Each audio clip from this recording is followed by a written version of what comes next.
salvação. Glória a vós, Senhor.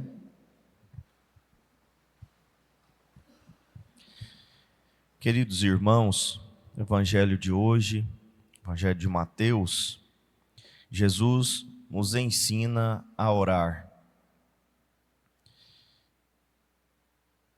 A oração que o Senhor nos ensinou, a oração do Pai Nosso, na versão de Mateus, é justamente aquela que nós usamos na liturgia também, faz alguns pedidos, algumas súplicas, também alguns propósitos. É uma oração completa, que abarca tudo aquilo que nós precisamos pedir e mais ainda, tudo aquilo que nós devemos pedir ao Pai que está nos céus.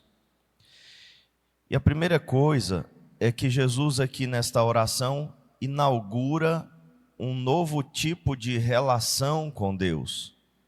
Nos ensina que nós devemos chamar a Deus de Pai. No Antigo Testamento, chamar a Deus de Pai, no sentido que Jesus ensina aqui, não era previsto. E inclusive havia uma resistência muito grande de chamar a Deus de Pai. Porque de fato, do ponto de vista da natureza, nós não somos filhos de Deus. Nós somos criaturas de Deus. Entre ser criatura e ser filho, existe um abismo muito grande. Nós chamamos a Deus de Pai com facilidade e às vezes até estendemos essa paternidade assim aleatoriamente para outras criaturas, né? Chamamos a Deus de Pai, mas também consideramos que Ele é Pai também das árvores e dos cachorrinhos e dos gatinhos, etc. Deus é criador. O seu Filho unigênito é Jesus Cristo. O seu Filho por natureza é Jesus Cristo. Nós somos filhos adotivos. Somos filhos por adoção. E essa adoção aconteceu em Jesus Cristo. Foi Ele que nos acolheu como irmãos e, portanto, filhos do seu Pai que é o Pai eterno.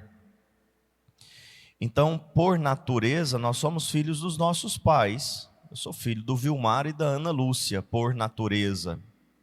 Mas por adoção e por graça, eu sou filho de Deus. E Jesus, então, inaugura essa maneira de entender a Deus como Pai. Não só como Criador, como Senhor, mas também como Pai. E é claro, né, a relação que nós temos com Deus, Pai, é diferente da que Jesus tem. Não é exatamente a mesma. É por isso também que ele vai dizer, o meu Pai e o vosso Pai, o meu Deus e o vosso Deus. Então Jesus não rezava o Pai Nosso. Ele mesmo não rezava o Pai Nosso. Ele nos ensinou a rezar o Pai Nosso, mas ele não ficava, né, rezando o Pai Nosso, porque a sua relação com o Pai do céu é diferente da nossa. É mais elevada, é diferente. Ele é filho por natureza. Então, nós podemos chamar a Deus de Pai graças a Jesus. Então ele começa: Pai nosso que estás nos céus, santificado seja o teu nome. O primeiro pedido do Pai Nosso é esse: santificar o nome de Deus. Com a nossa vida, com as nossas ações, com as nossas escolhas, nosso proceder, nós devemos santificar o nome de Deus. Não que ele não seja santo, mas significa demonstrar a santidade de Deus em nossas ações e obras. E é isso que os santos fizeram. Nenhum santo foi santo por si mesmo, a partir de sua própria santidade, ou a partir das suas próprias ações e obras. Todos os santos transbordam a santidade de Deus, ou melhor, A santidade de Deus transborda na vida dos santos, que decidiram viver conforme a vontade de Deus, que decidiram ser fiéis a Deus. Então a santidade dos santos vem de Deus, porque Ele é o único santo. Nós dizemos isso em várias ocasiões: só vós sois o santo, só vós sois o santo. Então nós somos acusados pelos protestantes de chamar os nossos santos de santos, como se nós não soubéssemos o que estamos fazendo, o que estamos falando. Somos acusados de chamá-los de santos de maneira errada, de maneira ingênua, ou até mesmo como idolatria. Nós sabemos muito bem que a santidade dos santos vem daquele que é santo, 3 vezes santo, como nós falamos todos os dias na missa. Santo, santo, santo. Só Ele é santo, só Deus é santo. Mas a santidade dele transborda nas nossas vidas, como quando vivemos conforme a sua vontade, quando santificamos o nome de Deus. É o primeiro pedido. Santificado seja o teu nome. Venha o teu reino. Queremos que o reino de Deus se estabeleça em nossa vida.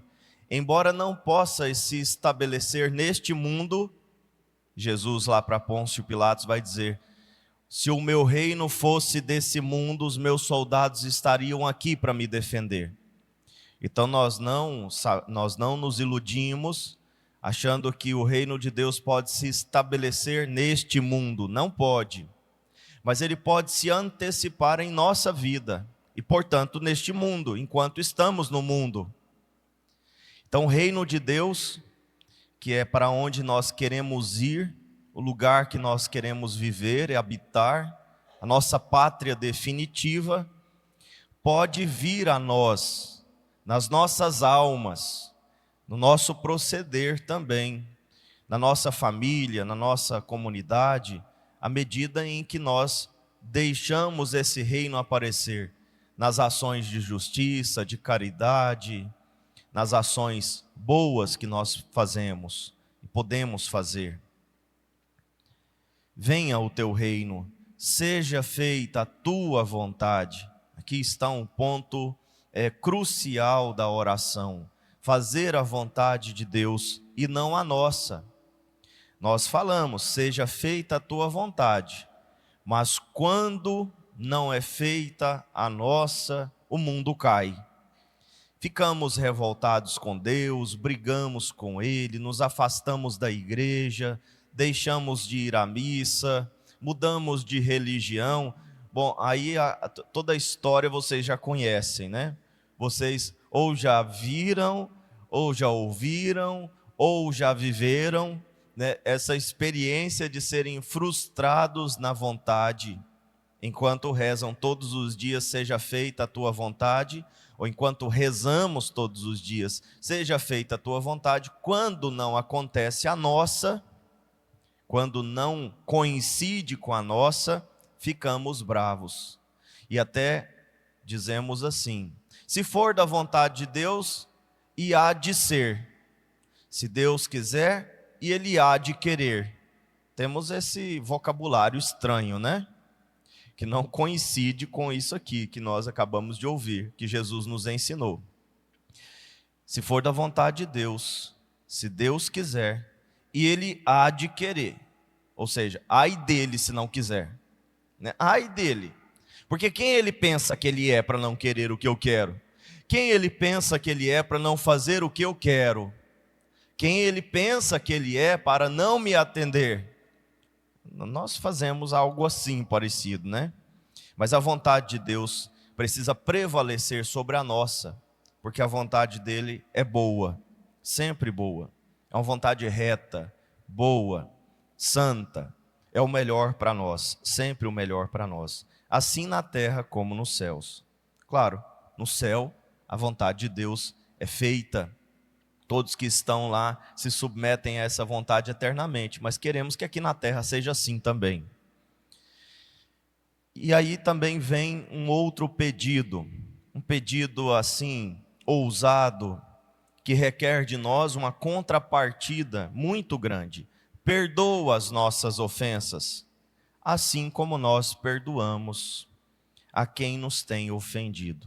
E Jesus lá no final vai dizer, porque se nós perdoarmos, Deus vai perdoar. Mas se não perdoarmos, Deus não vai perdoar. É óbvio, né? Jesus, o Deus está disposto a perdoar as nossas ofensas, mesmo antes da gente pedir. Papa Francisco diz isso. Deus tem mais pressa em nos perdoar do que nós em pedir perdão. Deus tem pressa em nos perdoar. Nós deveríamos ter uma pressa muito grande em pedir perdão, porque quem está mal somos nós. Só que como Ele é muito bom e misericordioso, muito acima de nós, Ele tem mais pressa do que nós. Mas a pressa deveria ser nossa. Quem está mal deveria ter mais pressa em resolver a sua questão, né? Mas Deus tem mais pressa, porque a questão de Deus é o amor. Nos ama e nos quer ver bem. Mas nós, em contrapartida, precisamos perdoar, porque quem guarda rancor e ódio, não está apto para ser perdoado, não está verdadeiramente arrependido. A questão é essa. Eu peço perdão e sou perdoado se estou verdadeiramente arrependido. Mas se não estou disposto a perdoar, se estou guardando ódio e rancor, não estou verdadeiramente arrependido e, portanto, não serei perdoado. E não nos deixeis cair em tentação. Falamos disso domingo passado. A tentação é a pior ação demoníaca, a mais perigosa ação demoníaca. A ação ordinária do demônio é a tentação. E precisamos pedir a Deus que não nos deixes cair em tentação. Jesus não ensina aqui, e não nos deixeis ser possuídos, e não nos deixeis cair em vexação, opressão, obsessão, infestação, que são outras ações demoníacas, mas são ações extraordinárias. A tentação, a única ação demoníaca que pode nos levar para o inferno, porque se cairmos em tentação, podemos ir para o inferno, perder a graça, perder a comunhão com Deus, perder o céu. A tentação é uma realidade que nos acompanha o tempo todo, todos os dias, várias vezes no dia. Nós não somos tentados de vez em quando. Hoje você já foi tentado, né? Eu fui tentado hoje, provavelmente várias vezes, né? Eu me lembro pelo menos de uma, de não sair da cama, né? Essa eu lembro direitinho. E aí quando você está com a dor de cabeça, aí a tentação ela fica um pouco mais acentuada. Então você já foi tentado pelo calor, pelo frio, pelo cansaço, pelo sono, né? Pelas pessoas, por alguma pessoa que você viu aqui e às vezes você não vai muito com a cara. Claro, sim, só um exemplo, aqui não acontece isso, né? Mas às vezes as pessoas chegam na igreja e vê uma pessoa que lhe fez mal, e vê uma pessoa que não desce muito bem, e aí fica tentado a ficar pensando mal, por que essa pessoa está aqui, não deveria estar aqui não é o lugar dela, ou fica com vontade de ir embora, né? Com a tentação de ir embora. Quantas tentações nós podemos sofrer no nosso dia a dia? Precisamos estar sempre orantes, né? Atentos, numa atitude orante, pedindo a Jesus que nos livre das tentações, que nos ajude a vencer as tentações. E venceremos as tentações com a palavra de Deus, como Jesus venceu as 3 tentações. Vocês se recordam? Palavra de Deus, né? A palavra, a vida de oração, a atitude de oração, a penitência e a palavra de Deus são os remédios para vencermos as tentações, os instrumentos, as armas para vencermos as tentações. Mas livra-nos do mal. São esses pedidos que nós fazemos no Pai Nosso, e são esses os principais pedidos que devemos fazer em todas as orações que fazemos. A nossa vida de oração, nossas súplicas, pedidos a Deus se resumem aqui no Pai Nosso. Então, que está o caminho que nós devemos seguir, né? O trilho no qual nós devemos andar na nossa vida de oração, nas nossas súplicas. Vamos pedir ao Senhor Jesus, que nos ensinou a chamar a Deus de Pai, que saibamos sempre rezar, que sejamos pessoas orantes, que entregam a vida a Deus, que buscam o reino de Deus, que buscam fazer a vontade de Deus, que buscam perdoar. Bom, parece que eu pulei aqui, veio na minha cabeça aqui agora, eu pulei um pedido, né? O pão nosso de cada dia nos dai hoje, né? Que busque a Eucaristia, que é o pão de cada dia, a Eucaristia. Jesus nos ensina a pedir o pão nosso de cada dia, confiar na providência de Deus que nos alimenta cada dia, com o pão material, mas também e sobretudo o pão da Eucaristia. Então vamos pedir a Jesus, que nos ensinou a chamar a Deus de Pai, que nos dê a graça de buscarmos sempre a Eucaristia, na adoração, na comunhão, o pão nosso, o pão que nos livra da morte, o pão que é remédio de imortalidade, o pão que nos leva para o céu. Louvado seja o nosso Senhor Jesus Cristo. Para sempre seja louvado.